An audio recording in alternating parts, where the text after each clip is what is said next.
I'm chasing, putting him onto the wall, giving him all these chain punches.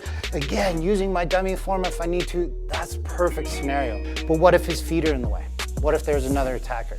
What if he's good at jits or wrestling and he grabs me and pulls me in tight? So when it comes down to it, think of your trapping of giving you that first hit. That's it. If you have good Wing Chun or good trapping, right here, there's your trapping hit.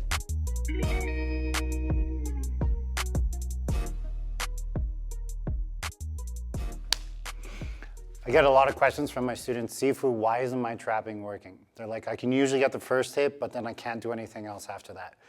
It's because it's hard. It's very hard to chase somebody in trapping. So if Eric has his hands up, okay, I'm trying to eliminate the boxing and the kicking range right away by taking the initiative and moving in. Pak sao, fak sao. So now I get to this point here. If the energy is pushing into this shoulder, I can turn and I can make my initial hit. But say if I got my trapping hit here, now I go to hit again, but once I've hit them, what do they usually do? And I hit to the chest to be nice to Eric. If that was to the face, how hard I hit him is going to determine what I do next. So we're going to make the situation absolutely perfect for the trapping world. He stays still. I hit him, I hit him, I hit him, I hit him. I knife hand, I elbow, I come back, I elbow. He's dead, he falls down. Perfect Ip Man movie, we're good. But that doesn't always happen. What usually happens when you make this initial hit is they move back. There.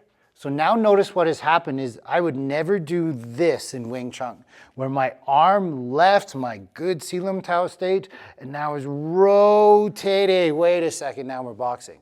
So we're doing Jeet Kune Do now, or we're doing boxing, we're doing Wing Chun. I don't care. I need to hit him again.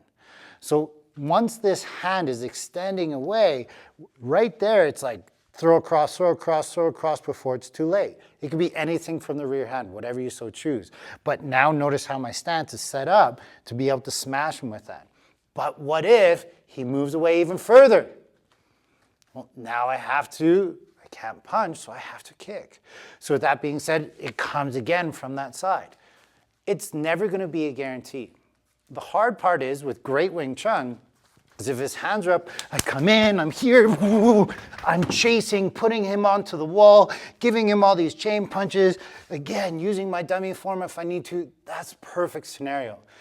But if you didn't look at my feet there, it was terrible. All I really did was step forward, try to do my proper big bow stepping, advancing step coming forward, but it's very hard to get there.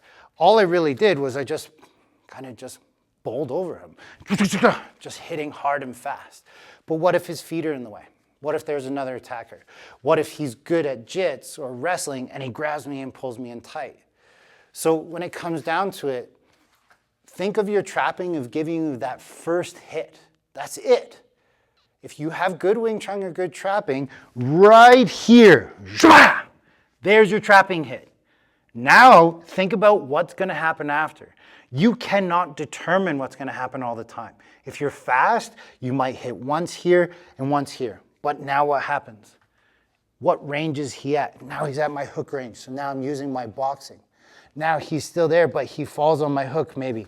Now he's at my kicking range, I fire my kick, right? Like, there's never going to be a perfect situation. If you want your trapping to work, either have phenomenal footwork and be very good at keeping that tight trapping space. But if you don't have very, very good footwork, transition to another martial art. Transition from that short range trapping range into your boxing range. If your boxing range doesn't work, turn it into your kicking range. And if you can't kick and they're falling back that far, get away. Remember, if self-defense is your goal, I'm not taking any hits there. I've hit them, they're falling back. I can choose to run away at any point. And if I'm in the States, maybe it's running away to gain distance to grab a secondary weapon to deal with them. But nothing's ever a guarantee. What we're trying to do is show you that your trapping may not work all the time, but it did work there for me. It worked for one brief moment in time. And with good training in Wing Chun, you probably have a chance of making that one hit, but I can't guarantee you more than that. That's going to be up to you. Hey, what's going on? Way to make it to the end of the video. You're obviously very dedicated towards the learning of self-defense within your own self. So with that being said, If you want more information or if you want more things to train, I've had lots of people reach out and inquire like, how do I train with you, Kevin? How do I learn your system? My group classes are full. My private lessons are full, so unfortunately I don't have anything for the time being, but the Budo brothers and I, a couple of years ago, put together this fantastic digital seminar, and it literally goes through everything that you could probably think about. So with that being said, it's on budobrothers.com. Click the link below. Make sure to like and subscribe for all the major content that we're going to be putting out. And we're doing this free for you guys because we want you to build confidence, for you to feel safer on the street so that we can make this world a great place. But you got to train your ass off to get there. So keep up training. Good job.